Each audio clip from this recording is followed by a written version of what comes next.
Hello everyone, I hope you guys are doing alright. This is kind of a messy, weird video. As you probably already know, the great Akira Toriyama passed away at the age of 68 years old. The news were honestly really shocking for me. I couldn't believe what happened. Some years ago, they had made up some hoax about him being dead, so I checked different sources just to make sure this time that it was real. And it definitely is real. I wanted to share today some of my thoughts regarding his passing. As you may know, I'm a huge Dragon Ball fan. When I was really young, they were airing episodes of Dragon Ball Z Kai on a channel called Nicktoons. I don't think that channel is up anymore, it's been so long. But that was my first experience with Dragon Ball in general. And honestly, at first I didn't think much of it.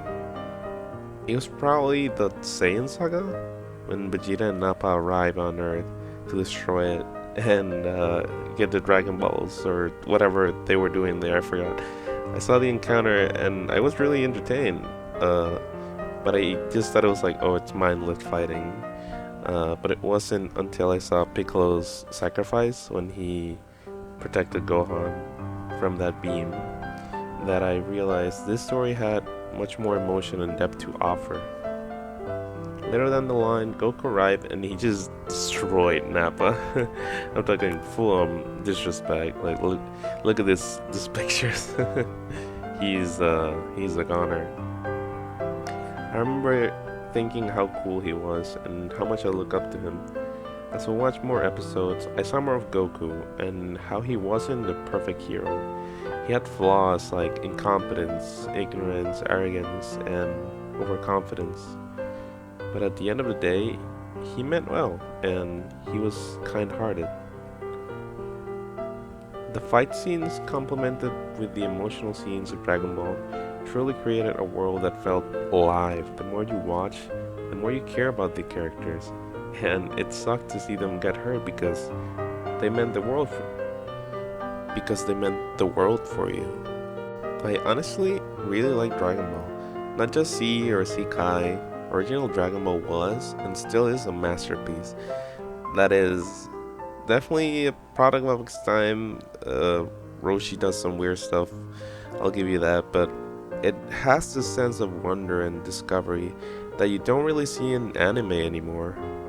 GT is super nostalgic and has some amazing design. Super Saiyan 4 is top tier design, I don't care what anyone says. And I also think Super is severely unappreciated. There's a lot of hate for recolors and power levels, and the whole concept of the gods being an infinite ceiling, but I don't really care. It's just fun to see these awesome characters I hold so close to my heart continue to grow as warriors and as people. Especially Vegeta, he is a loving father in this show. Well, in his own way. A lot of my works have been greatly inspired by Dragon Ball. I don't know if a lot of you are aware of it, but I'm actually working in a Dragon Ball AU called Dragon Ball Time Loop. It's a story featuring a young Saiyan woman struggling to return home after getting lost in time.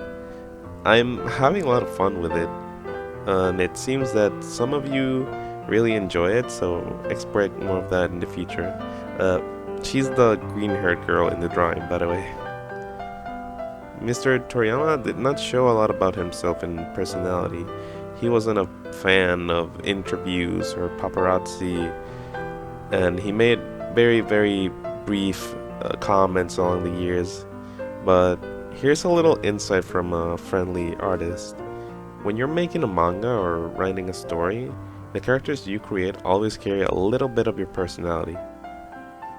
In my case, my OCs Minoru and Luna represent the positive sides of my personality, how I try to be cheerful, happy, pure, kinda like Goku. While other OCs like Dakora and Lime represent edgier sides of my personality, my recklessness, stubbornness, and pride, kinda like Vegeta. What I'm trying to say is, you can learn a lot about an artist through their art, and honestly, if we see Toriyama's work, We can see that he may have been a flawed person here and there, but at the end of the day, he was a kind human being.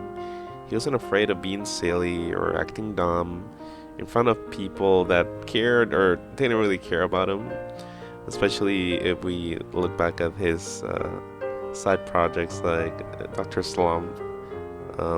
But he knew when he had to get serious and snap into action, and I'm sure that throughout his life, he probably was like that as well.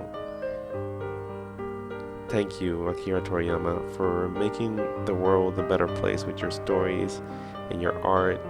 I hope that you'll always be remembered fondly in the hearts of the people that cared about you, not just as a writer, but as a person. Life is weird. Tell your loved ones you love them because you never know if tomorrow they will be with you.